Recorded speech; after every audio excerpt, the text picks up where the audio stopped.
Hello, Happy New Year. I've been away for a couple of months, busy working over Christmas, so I haven't done any vlogs, but I'm doing one now. It may get interrupted by two cats who are in the room currently licking the condensation off the windows. That's maybe. Anyway, I was going to talk about one of the first records I ever bought, mainly because I want to talk about the sleeve, and that record is Pet Shop Boys, Rent. Obviously this is the 7-inch single from the album, actually released in 1987. I didn't buy it quite at the time, but maybe January, February 88 is when I sort of started really sort of buying records with like my pocket money, and I picked this up on a very wintry day in the old WX Smiths in Hastings, which is now I think a Hastings Wine Lodge, but Yates's Wine Lodge. But I used to buy a lot of records in there reduced bin. I bought it because I like the song, obviously, but also because I was slightly intrigued that there was a song on the B-side called I Want a Dog. I mean, that's just the sort of title. I was like 14, 15 years old. It's like, Pet Shop Boys had done a song called I Want a Dog. That's something I want to listen to. Really nice song. Much more evocative, I Want a Dog, the B-side, on this single than the Frankie Knuckles mix, which is on the album Introspective, but that's still decent enough.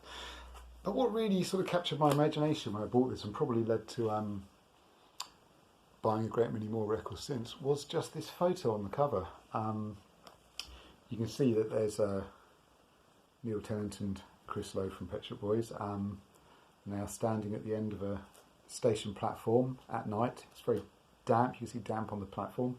Got the rails curving away into darkness. Behind them in the distance beyond, there's the sort of illuminated canopy of an oil station, garage. Can't quite tell which one. But yeah, there's just something really evocative about that, especially when you're a teenager as well, and you know, you're thinking about what's life going to bring, where are you going to go, sort of thoughts of sort of escape and flight, and this really summed that up for me. I remember the afternoon I bought it, I was with my friend Lee, and I think we were walking over the hills of Hastings, and by the time we got back into town it was dark, and I wanted to go to the public loos, which are now closed down, they've been filled into a hole, but I went to there, and I remember just sort of like, while I was in the loos, got this out of the bag and looked at it, and I just thought, yeah, that just sums it up. I don't want to make a connection between hanging around in toilets looking at Pet Shop Boys singles, but I just remember that experience. I just remember vividly standing there in these Victorian toilets since closed down with this record in my hand, thinking, what's beyond? What's in the darkness? What lies beyond? You get a better picture of it, inevitably, on the 12-inch Francois Kevorkian mixes, although the print on the 7-inch is definitely darker, so it's kind of deeper black, deeper night, so I think the 7-inch works better, but I'll leave that behind me. And there's a smaller version on the American import 12-inch of Rent, where it was coupled with What Have I Done to Deserve This, featuring Dusty Springfield, so I'll put that behind me as well. Now, I'm not sure what railway station this is. It looked to me like any railway station in the 1980s in the UK. I used to catch the train to and from school, from Hastings to Bexhill and back, often at night, often in winter. So again, that sums up all those feelings for me. I suspect, not just because there's sung a song about King's Cross, but I suspect it's King's Cross Station because in the booklet of the reissued double CD of Actually, this is definitely a photo from the same session.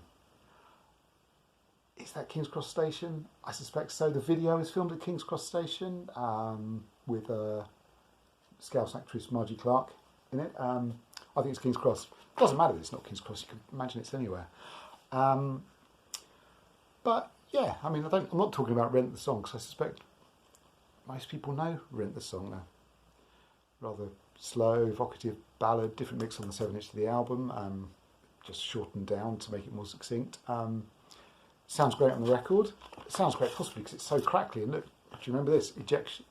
Injection moulded vinyl labels. used to get those, solid plastic. It was the cheap version of records in the 80s and 90s and 70s. You don't see them much anymore. I think that's been superseded back to printed labels. But yeah, that silvery injection moulded label also sort of sums up the whole thing for me. And yeah, a few years later, I met the Pet Shop Boys at a nightclub in Hastings, very suitable venue to meet the Pet Shop Boys. Just by chance, hung out for the evening with my friends and them, had some drinks. And I'm going to say it, they were great company. They bought the drinks. They got drunk. I had to get Neil Tennant into a taxi to get him home. Yeah, good night all round. Pet Shop Boys have been soundtrack of my life. Still not going to see them live. But yeah, there's just something, there's some essence about that first 7-inch by them I bought and that photograph on the front that just sends me right back to being a confused, happy but puzzled teenager, no idea what was going to happen after school. And yeah, that sense of escape and leaving on a train to who knows where, it's all summed up in that. Anyway, I hope you're well. Next time I see you, I'll probably have had a haircut because I've still got my Christmas hair on and my Christmas jumper. But yeah, hope you're well and I'll see you soon. Bye.